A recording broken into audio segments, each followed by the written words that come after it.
studying student? Gusto mo bang matuto sa pag-compute of the length of the confidence interval? Panoorin mo to. So our topic for today is all about computing for the length of the confidence interval. So, itong nakikita po natin ngayon is the table of level of confidence and the corresponding confidence coefficient. So, yung confidence level po is itong mga percent, which is 99%, 98%, so on and so on.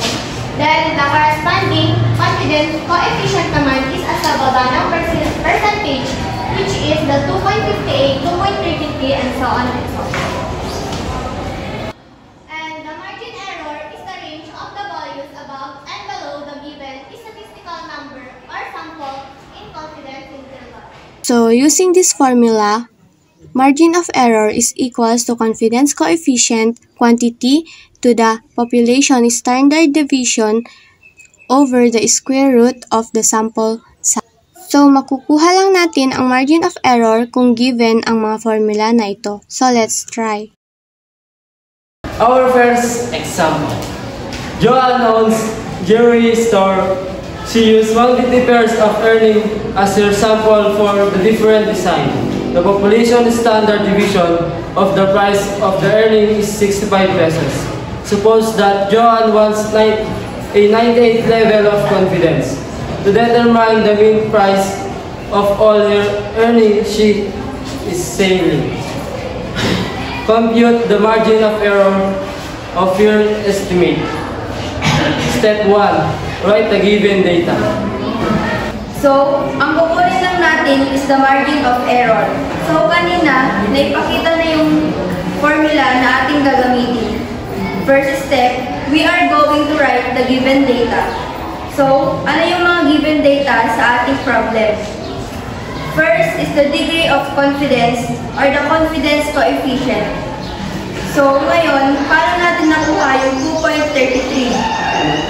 Since a 98% level of confidence, so yun, corresponding confidence coefficient is 2.33. Makikita natin sa table na naipakita kanina. Okay? And then the standard deviation or the popular standard deviation is 65. And the sample size is 150. So after this, apply the formula and substitute the given data.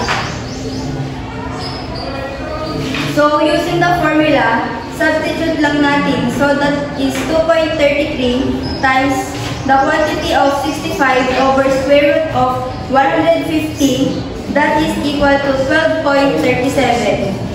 So, remember natin, kapag kukunin natin yung margin of error, so around of the final answer, in 2 decimal places. So, lagi yung tatandaan yan. So, based sa previous lesson na na-discuss natin, makukuha natin ang length of confidence interval. So, ito ang mga concept na dapat natin tandaan. So, using the confidence interval, pwede natin gamitin ang the population means is to greater than the lower but less than the upper. Or we can use the upper limit and lower limit.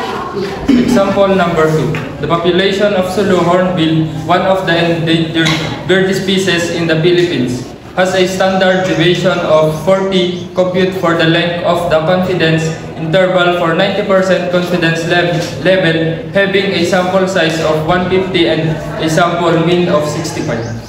Step 1. Write the given data. So, ang sample mean natin is 65. Then, the confidence or the corresponding coefficients is 1.645. Paano ba natin nakuha ang 1.645? Nakuha natin yon sa GC table. Then, the sample size, the standard deviation is 40. And then the sample size is 150. Step 2. Apply the formula.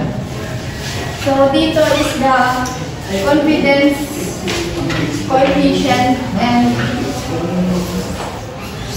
standard deviation over n square root of n is equal to 1.645 Tapos yung 40, ito yung standard deviation, kaya 40 dito.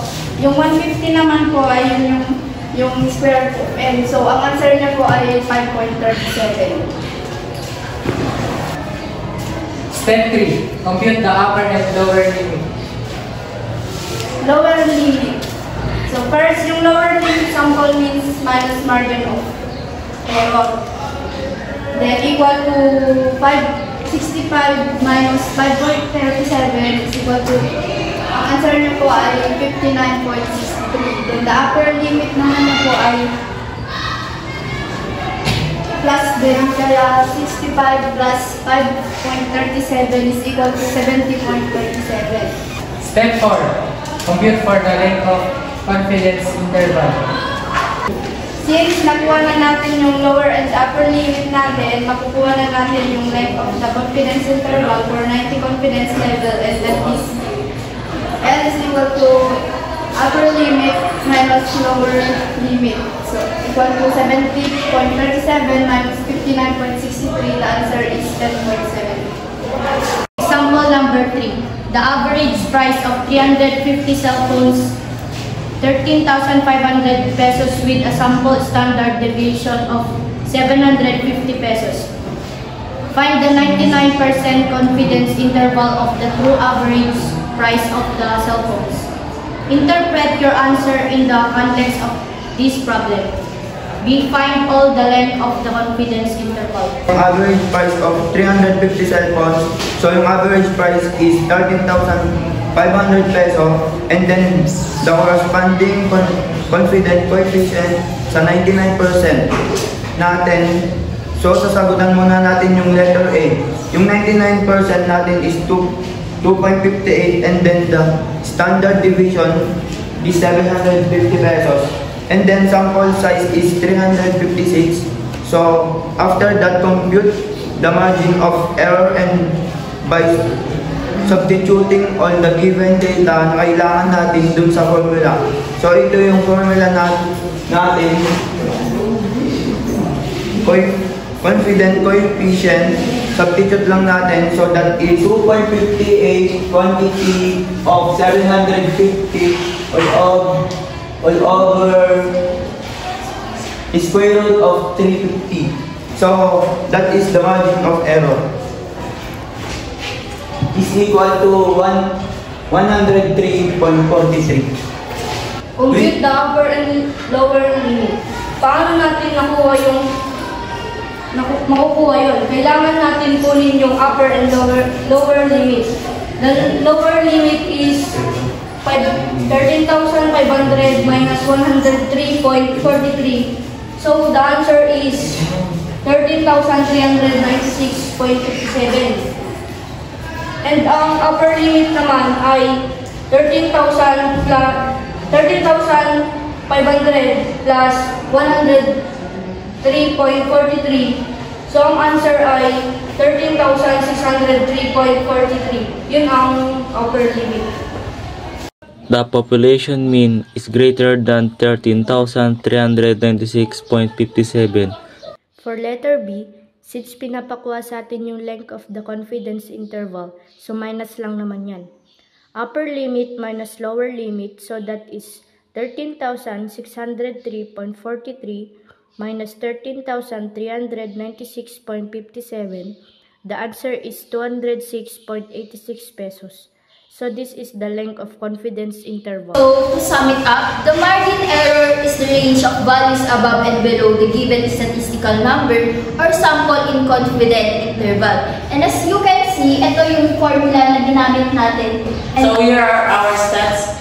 Step 1, write the given data. Step 2, apply the formula. Step 3, compute the upper and lower limit.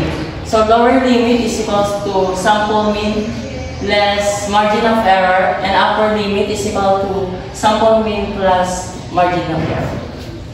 For the step 4, compute for the length of confidence interval. L equals upper limit minus lower limit equals for the answer.